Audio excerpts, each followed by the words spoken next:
El joc de pilota té un arrelament i una profunditat històrica molt forta. Poques activitats poden tindre la seva història. Per tant, estem parlant d'un joc que es converteix en esport, però que compta amb més de 7 segles d'història. No només la part merament esportiva del joc, sinó tot el que envolta la pilota, que és més que un esport. És patrimoni, forma part, no, de la identitat de valencians i valencianes, i igualtat, perquè una de les pretensions del llibre, o potser la més important, no, és reivindicar, no, una igualtat en l'esport, no, una major participació de les dones i sobretot un reconeixement. L'aspecte d'igualtat començant, no, per reconèixer, no, el protagonisme de les dones en un esport tradicionalment masculinitzat, però que sempre han estat ahí, en diferents maneres, des de trinqueteres, jugadores, aficionades, ja reivindicar aquest paper, no, aquest protagonisme que han tingut, i després també recollir les seues reivindicacions, no? Quines reivindicacions tenen les jugadores o les entrenadores a l'hora de demanar una major igualtat en la pilota, que hi ha moltes maneres diferents de participar i les dones sempre han estat ahí. El que nosaltres fem és reconèixer-les. Entre els fets més significatius de la incorporació de la dona a la pilota trobem l'any 2005-2006, que és quan comencem a implantar el programa de la Conselleria d'Educació, Pilota a l'Escola. És quan comencen a conèixer per primera volta els xiquets i les xiquetes la pilota valenciana directament. Aleshores és una educació igualitària, tant de xiquets com de xiquetes.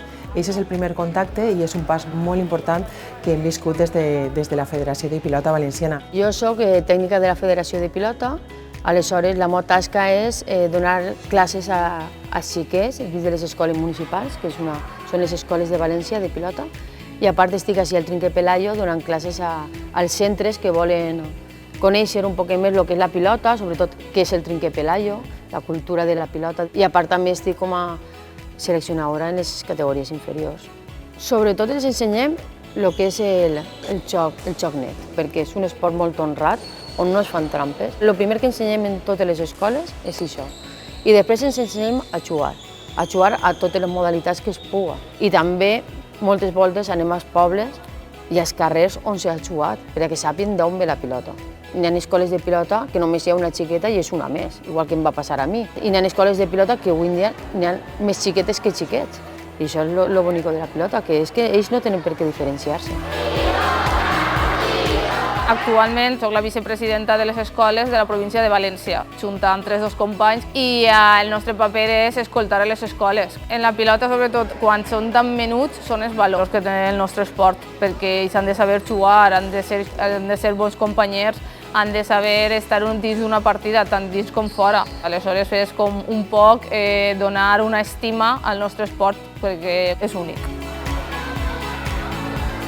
Jo recorde quan jugava als Jocs Escolars érem 10 xiques comptades i actualment ha hagut un creixement exponencial a les escoles de pilota també en quant al nombre de jugadores. Tant del club com l'escola de Meliana m'he donat aquesta oportunitat perquè ja no sols és jugadora, ja d'ahir vaig passar a entrenadora i d'entrenadora ja estic dins també de la junta directiva del mateix club, que això també me fa veure, decidir, veure xiquets que jo vaig portar des de 4 anys, ara estan sent ja entrenador, i veure tota la trajectòria que has fet és d'agrair.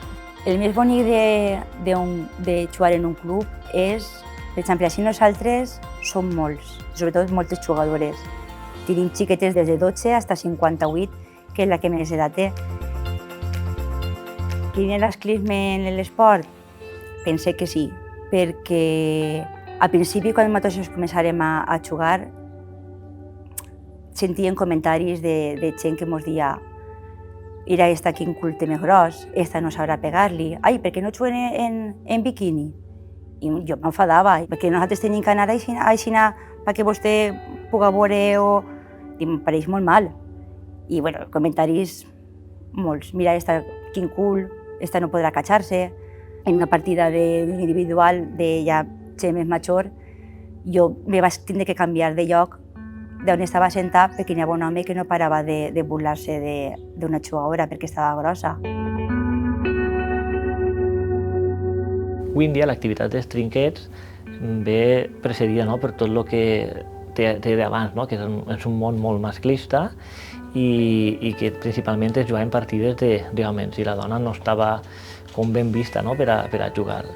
Hem anat avançant i la dona ja està jugant partides, ja està més integrada dins de l'activitat professional del trinquet, però la valoració de la partida de les dones no té res a veure en la valoració de la partida dels homes. Yo creo que el deporte sí que está muy masculinizado, pero yo lo he vivido desde que soy más pequeña hasta ahora y sí que he visto que han cambiado muchas cosas, pero al final sigue siendo una novedad que nosotras vayamos a X Pueblo a jugar y siempre nos dicen comentarios de no sabía que jugabais tan bien. L'altre dia vaig vindre així a marxar una partida de xiques de la lliga que estan jugant ara i els homes diuen jugaran bé, i varen veure el primer traure i diuen buah, això és espectacular. Vull dir, és que se pensen que no. A veure, és de veres que no tenim la força que tenen els homes o la rapidesa, però el joc de les dones a mi m'agrada molt. Actualment actué com a representant i portaveu de les jugadores professionals. És un càrrec que vam triar un poc entre totes. Els principals problemes podem trobar les instal·lacions, no hi ha vestidors a tots els trinquets exclusivament per a dones. També tema d'horaris, sempre les partides d'homes sempre són les principals. Nosaltres juguem la que va davant o tenim menys prioritat a l'hora de jugar en qualsevol trinquet. Els trinqueters els costa encara a dia d'avui acceptar-nos i voler que juguem qualsevol partida als seus trinquets. Hi ha una diferència molt gran en els horaris. Les dones, jo penso que som un poc florero. En juguem partides a les 4 de la vesprada, en agost o en juliol. Feien les finals nosaltres a la 1 o a les 12 i ells a les 5 o a les 6 de la vesprada quan estava tot. Per què? Perquè les copes d'ells tenien que ser més grans que les nostres, no podien ser totes igual, les de campions o subcampions, no podien ser tan igual de grans les dels xics que de les xiques, doncs no, eren més menudes.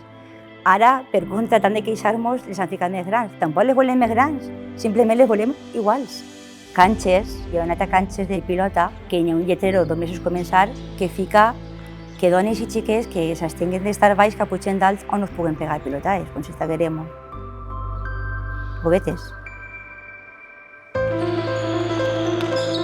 Es començaren que en el cine del poble es feien les competicions esportives i Carlos, que era entrenador i el meu home, em va dir que buscara unes xiques per fer, 6 dones, per fer una competició de raspall, que jugarem a pilota. Per què no fem un cridament per a que vinguin a jugar contra nosaltres? Perquè no hi ha competició femenina de dones.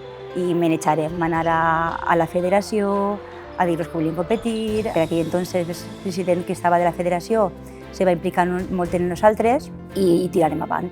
Al final van ser les pioneres en ser el primer club que jugava en un equip de dones.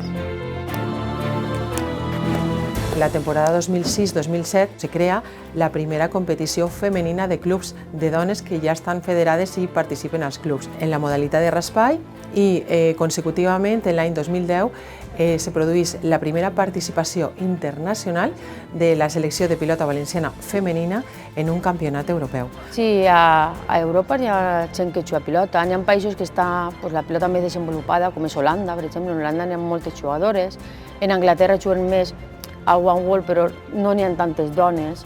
Després, a França, les dones quasi no existeixen, però i en Bèlgica, per exemple, també juguen a pilota. Les competicions més importants que he participat, a mi la que més m'ha agradat ha sigut els europeus, que m'ha donat l'oportunitat de viatjar fora d'Espanya i també de conèixer a molta gent, d'altres tradicions, altres maneres de jugar a pilota. I la que més m'ha agradat ha sigut quan vaig aconseguir el campionat d'Europa amb la meva germana el 2015. En las categorías inferiores, en los europeos, conseguimos, los 3 años que fui conseguimos los 3 oros y en los europeos un año conseguimos el oro y en este último hemos quedado terceras y en el mundial en el que fui quedamos segundas y en Colombia quedamos terceras. És curiós que les dones en la pilota han seguit un camí diferent dels homes. Aleshores, per exemple, totes les jugadores professionals de pilota que juguen a raspall són universitàries. El año pasado acabé la carrera de biotecnología en la Universidad de Valencia y este año he empezado el màster en Ingenieria Ambiental. Jo, per exemple, soc biotecnòloga i a mi m'agradaria viure d'això. Actualment soc investigadora predoctoral en la Universitat Politècnica de València, estic acabant la meva tesi doctoral. Elles no han volgut seguir el camí que havien marcat els homes en tant el tema de les travesses o de pertànyer a empreses privades, i elles optaren per un altre sistema, que era mantindre's sota el paraigües de la Federació de Pilota sense despegar-se del seu poble. Elles han continuat arrelades als seus clubs locals, a les escoles dels seus pobles, on van néixer, i l'activitat professional l'han desenvolupat a l'empara de la Federació de Pilota. A partir del 2016 comencem a implementar la part femenina i tenim l'escola de rendiment masculina i femenina ja d'una manera totalment normalitzada i amb un creixement molt important. Jo penso que l'aposta més forta que estem treballant és la professionalització de les dones, o sigui, l'entrada en la vida del món professional del trinquet de les dones. En 2021, un altre dels fets importants va ser l'inici del professionalisme de les dones, amb les primeres contractacions que es van donar en novembre del 2021, amb 12 jugadores. A dia d'avui, de 12, tenim al voltant d'una vintena. Anem aconseguint coses que són molt importants. Falta consolidar el nombre de jugadores en tots els àmbits, en totes les seues categories, i anar aconseguint major espectadors y també a nivell de practicants. Ha cambiado sobre todo el esfuerzo que está haciendo la federación, porque cada vez se vaya equiparando los dos mundos, y empezó haciendo lo de la tecnificación, y eso para las que ahora estamos en profesional pues sí que nos vino súper bien, y ya luego se dio el paso de la profesionalización para que se equipare con los chicos, aún falta un montón. El tema de professional se va fer fa 3 o 4 anys. Fins ara jo jugava a nivell d'autonòmic, al final és on m'han criat i on m'han ensenyat a jugar a pilota, però bueno, es va establir un nou model de pilota femenina, s'ha començat a involucrar la pilota femenina en el tema professional i ahí estem, no? A veure fins on podem arribar. Hi ha bastants patrocinadors, hi ha entitats bancàries com pot ser Caixa Popular, per exemple, moltes altres també. I a nivell públic, les diputacions, alguns ajuntaments, les mancomunitats també donen bastant de suport als campionats. Caixa Popular patrocina el campionat de Copa Pro de raspall femení. Al final repercuteix en que puguem jugar un campionat professional, en els nostres sous, els premis que es donen per guanyar, quedar segona, tercera, i també en diferents materials per jugar partides. Jo destacaria també aquest augment de participació i aquesta revolució que podem dir que hi ha en la pilota, que és un augment de participació d'elles com a jugadores. Encara no hi ha una igualtat, però sí que és de veres que partim de 10 anys enrere, hi ha un augment molt considerable pel que fa a l'esport base, a les jugadores. En l'àmbit competitiu també estan reconegudes com a jugadores professionals. Per tant, ahir podríem destacar aquest canvi que fa 20 anys era impensable, avui en dia que les dones tinguin aquest reconeixement i que hi hagi també una major igualtat, encara no assolida, però una major igualtat en la participació, és important. La pilota transcendeix l'àmbit merament esportiu. Sí que pensem que ja era hora, per fi, de totes aquestes dones que fins i tot al llarg dels segles han estat silenciades o menystingudes, ja mereixien que se les conega, que se'ls posi en valor, que puguen servir de referents, que puguen servir d'emulació. Sí que sé que va ser una de les primeres dones que va competir, i tant que són importants els referents dins de la pilota. Jo tinc com a referent Genovés. A mi Genovés ha sigut i serà el millor jugador de pilota. I després jo tinc com a referent dins del món de la pilota una xica que es diu Maite, que és del País Basc, de Navarra. Té 50 i pico anys, encara juga a pilota i és que és el meu referent. El referent que sempre he tingut ha sigut Ana Belén Giner de Borbotó. És una referent de les que tenim ja un poc més de temps. Per a totes ha de ser un referent perquè ha sigut una pionera tant a nivell de joc local com en les competicions internacionals. Yo a día de hoy ya sé que me considero un referente. Cuando vamos a jugar a otros pueblos, a veces se acercan las niñas, te piden una foto, te piden camisetas o te dicen que eres un referente, que quieren jugar como tú. Sí que me doy cuenta que lo que estamos haciendo ahora todas las profesionales está teniendo un impacto en les niñas. Un referent com a dona pionera que va començar a fer un equip de dones i que començarà la competició de dones femenines i a més, soc l'única que des que començarem fins ara no m'ha perdut ninguna competició. Sí, Vice, la veritat és que és un referent per a mi. Jo, quan vaig començar, jo era molt xicoteta i pràcticament m'ha criat i per a mi era un referent. Jo sempre dic que he arribat a on estic per la gent que m'envolta i una d'elles és Vice.